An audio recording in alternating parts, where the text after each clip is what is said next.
putting the structure of power as we know it on trial.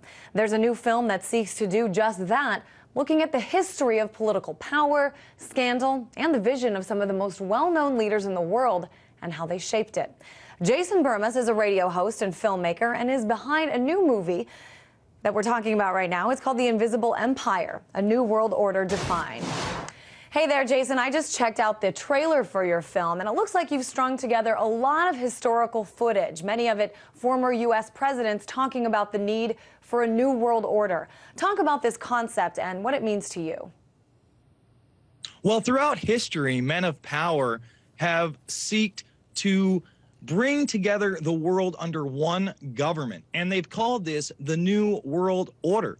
Whether it be Hitler during World War II or George Bush after the Gulf War, they all seem to use this terminology. So I decided to explore that and see what a New World Order really was and try to define that term. And what did you find?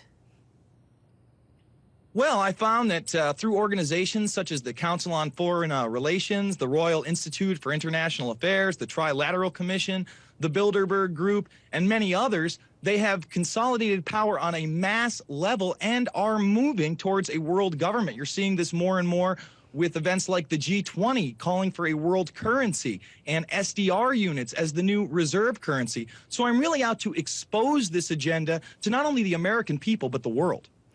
I understand that you did also some work on the film Loose Change 9/11, which challenges what the authorities have said about 9/11 and identifies some of the main points of what's now becoming the 9/11 truth movement.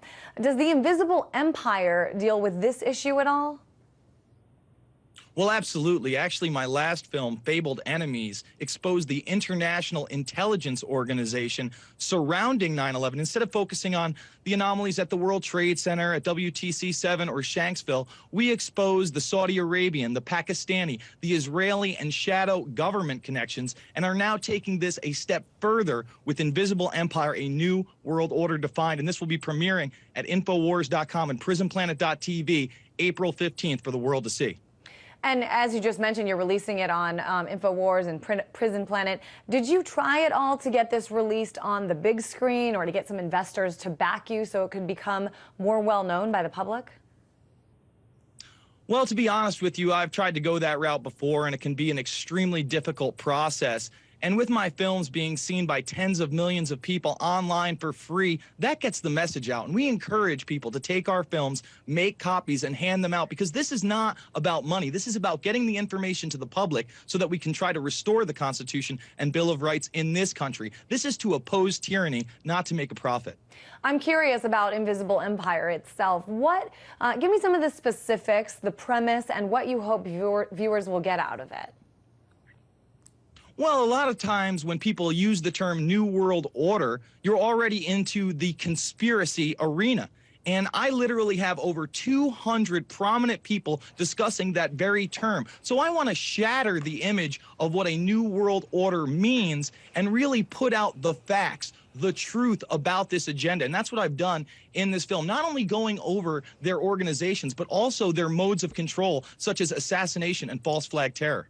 You were contrasting, I noticed, especially in the trailer, some leaders. For example, you had Hitler in there. You also had, President Kennedy, President Bush. Talk a little bit about, I mean, you seem to be arguing that there's sort of a congruent message between these leaders.